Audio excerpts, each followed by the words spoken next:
Hi, I'm Steve. Welcome to our channel Patio Heat, where we provide visual concepts of infrared heating as well as tips for ideal patio comfort. Check out our patioheat.com website for sales and more information. And we appreciate you tapping that like button as it helps others find our channel. Now let's get heating. All right, this here project is one that was a little bit difficult for me to set up.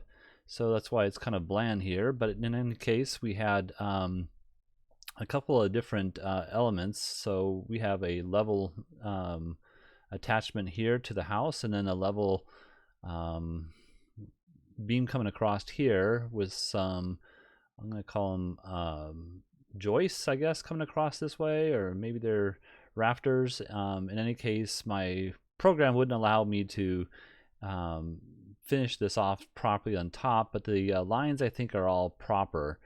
Also, there's two different types of elevations. We have a sloped ceiling over here and a flat ceiling over here. The flat ceiling is obviously lattice work, and then the sloped is a solid roof here. So I have this table placed here in the center of this space here, and we have a fan here in the middle. Now I have it in the middle of this section here, and the way I got the center point, let me just point this out real quick, is I drew a line from this beam straight across 90 degrees from this angle here, straight across to the outside edge of the beam, and then that was my center point here that I developed for the fan, as well as the couple of heaters that you see here. So this would be my center point for this heater, and then it's actually the center point for this heater here, but I have it on a different plane, so just to bear that in mind. Anything else here? We'll go through the dimensions here. I got 12 feet 4 from beam to beam. I have a elevation on this outside at the 9 foot 1, and then 9 foot 1 over here. That would be on the bottom edges of the lattice, and then over here at the bottom edge of the ceiling there. And got 9 foot 7. Now these obviously are not as important as the overall lengths here, really. Each step is a little bit different, so that's not a big deal here.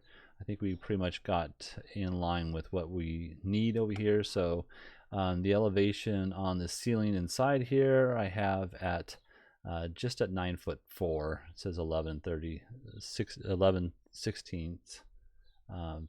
But 9 foot 4 we'll call that. This doorway here I have at 6'7" or 6'6" rather, and I think that's about it. Now the fan I don't have centered within the space from, let's say, here to here. I just kind of haphazardly placed it, so I'm not going to really discuss the actual placement of the fan other than the fact that it's centered this way here is all I really have for a fact. So if we need to know what exactly the center point is from here to here, that might be helpful, but we'll just go with what we have right now, and you'll see why. I think that's about all the other information I need. And I also use this line here to center this space here based off the fact that the starting point would be my beam, outside edge to outside edge, and then that would be my straight point from here to here, and then I got a center point and place the heaters there. All right, let me go ahead and turn that off. So what we have here is these are 4,000 watt units, SlimLine. These are just the black units. You can get the all black units, or there's a silver color as well. So 3 of these are 4,000 watt, and this one would be a 3,000 watt because of its elevation. And we'll see here in a second why we have that elevation issue. Let's go ahead and turn on the clearances to combustibles below the heater. So you can see here that we're meeting all the clearances to combustibles below the heater, and that's why it's kind of important knowing where this fan might be located. The images that this person had sent me shows that the fan appears to be offset from from this distance, from this post to this post. It's more to the left hand side than it was to the right side, looking at the photos that he sent. So that's important, kind of. And the reason why I say kind of, because we may, wish that we could move that fan a little bit. The the blades are going to come around, and we can't have the blades stopping mid point inside of one of these combustible clearance areas. That's what these represents. This is a SlimLine 3000 watt. When put against the wall or mounted on a wall, you can angle it 60 degrees. The only clearance that you have to worry about, 60 degrees from this going straight out down 60 degrees. The only clearance you have to worry about when you have a wall mount on this model is that the clearance above the heater is at the 12 inches from this point here, 12 inches up and over, to that point. So I have this set up right at the fan. This fan that I have located here may not be the same elevation as the actual client's fan. If it's higher, then that's great, and you could move this heater up slightly. Or if it's lower, we'll have to figure something out differently, or just eliminate this heater altogether. And if we eliminate the fan altogether, then we can place the heater similar to this parallel against this wall here, which would be probably my preference. And then also we would have to have that clearance, making sure that we, on a wall mount again, that we have the 12-inch clearance above the heater itself. Okay. So let's go ahead and look at the, and these here, I have, again, that's a 3000 watt unit back here, and then a 4000 and 4000 and 4000, all 4000s here. I've centered these two models within, this one here is within the space, this distance, whatever that might be, and then copied it from this edge here to this edge to over here. So this edge to this edge is exactly the same from this edge to this edge here, and that's, I think, just makes it look a little bit more uniform. Now we could place it like this model over here, and that would probably be just as acceptable. I don't see a reason really why not to. I just kind of thought this might look a little bit better from this vantage point, and that's really about it on that decision. Let me turn that off. We'll go ahead and look at the footprint of heat.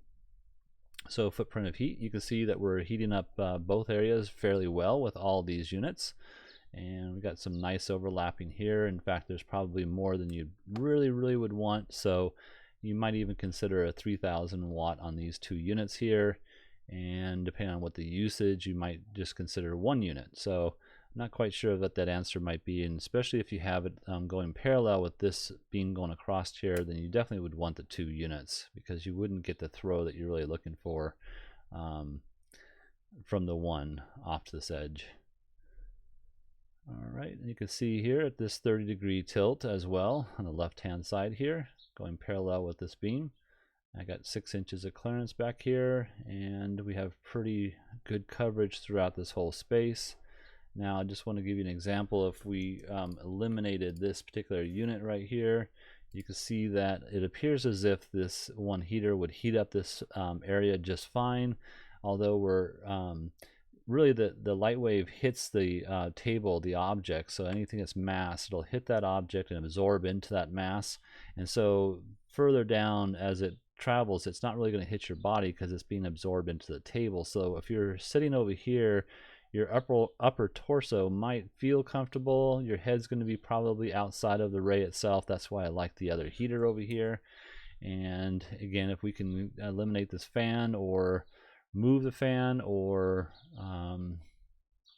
change the fan into something different, I'd like to see that this model here actually move up a little bit higher, so our penetration is a little bit wider as it comes out this direction, and also we can match it up to maybe the 4000 watts if we had the same height, but a 3000 at this elevation should be just fine.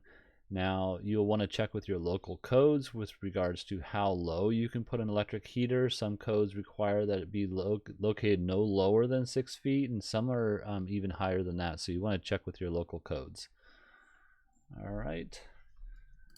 Well, I think that's about it for this application. If you're looking for some assistance with your outdoor heating application, feel free to send us your information to designs@patioheat.com. I'm Steve. Thank you very much for watching, and don't forget to hit that like button. That's what gets us through YouTube's algorithm. So we really do appreciate that. Thank you and have an excellent day.